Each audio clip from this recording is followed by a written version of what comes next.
Caras e caros amigos, bem-vindos a mais um Europa Connosco, este espaço que nos permite estar juntos e abordar temas da atualidade europeia vistos a partir do Parlamento Europeu. Hoje começo por vos falar de um tema em que a minha opinião saiu vencida. Refiro-me à votação no Parlamento Europeu sobre o regulamento da taxonomia climática, ou seja, o regulamento em que se estabelece quais as atividades económicas que a União Europeia considera ambientalmente sustentáveis e que podem, por isso, ser elegíveis para algum tipo de apoio europeu. A proposta que a Comissão fez chegar ao Parlamento Europeu e que mereceu o apoio da maioria dos deputados, considera que o investimento em algumas atividades relacionadas com o gás e a energia nuclear pode desempenhar um papel no processo de transição ecológica. Esta proposta mereceu a minha clara discordância e o meu voto contra. Acompanhei, neste caso, a posição da minha família política europeia, os socialistas e democratas no Parlamento Europeu. A verdade é que, para mim, é chocante que o nuclear e o gás possam estar incluídas na lista das energias verdes. Faço parte daqueles que, mesmo reconhecendo o contexto de crise energética que atravessamos, considero que esta situação traduz um retrocesso enorme na construção de uma Europa verde e ambientalmente sustentável. Eis um bom exemplo de que a construção europeia não é um processo linear e que existem avanços e recuos. Este é, na minha opinião, um recuo muito claro que não posso deixar de lamentar.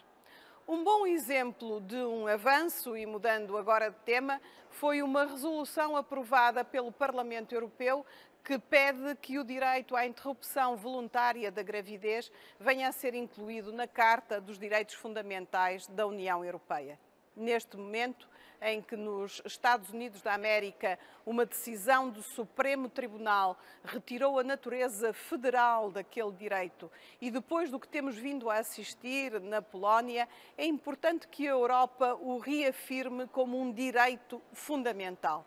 A regressão civilizacional que aquela decisão implica para os Estados Unidos não pode ser acompanhada na União Europeia. O direito das mulheres ao seu corpo é um direito humano e, como tal, deve ser reconhecido e consagrado. Outro bom exemplo de como a União Europeia continua a trabalhar para melhorar as condições de vida de todos nós foi a aprovação do plano REPowerEU. Em resposta às dificuldades e às perturbações do mercado mundial da energia suscitadas pela invasão da Ucrânia pela Rússia, foram aprovados uma série de planos e de medidas que visam a diversificação do nosso aprovisionamento energético, a poupança energética e a produção de energia limpa. Quando 85% dos europeus consideram que a União Europeia deve reduzir a sua dependência do gás e do petróleo russos o mais rapidamente possível, este é um passo fundamental e muito positivo nessa direção.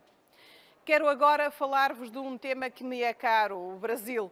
Fui uma das promotoras de uma resolução que foi aprovada no Parlamento Europeu sobre a terrível situação dos ativistas e dos defensores dos direitos dos povos indígenas e do ambiente naquele país. Um tema que voltou a ser lamentavelmente colocado na agenda com o recente assassinato dos jornalistas e ativistas Dom Phillips e Bruno Pereira.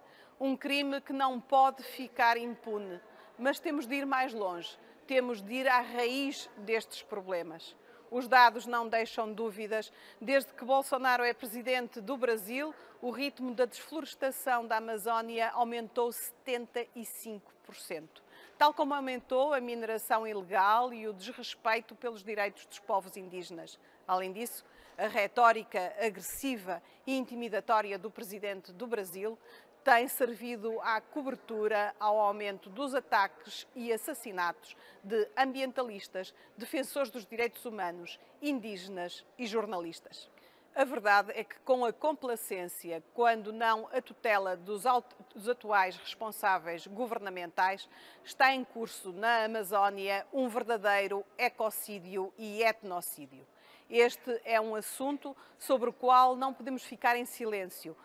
Como não podemos ficar em silêncio diante dos constantes ataques à democracia brasileira. Os democratas e defensores dos direitos humanos não podem cruzar os braços.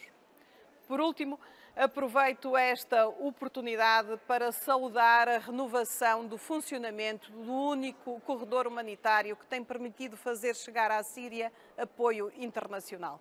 Este foi um tema que mereceu a minha especial atenção nas últimas semanas.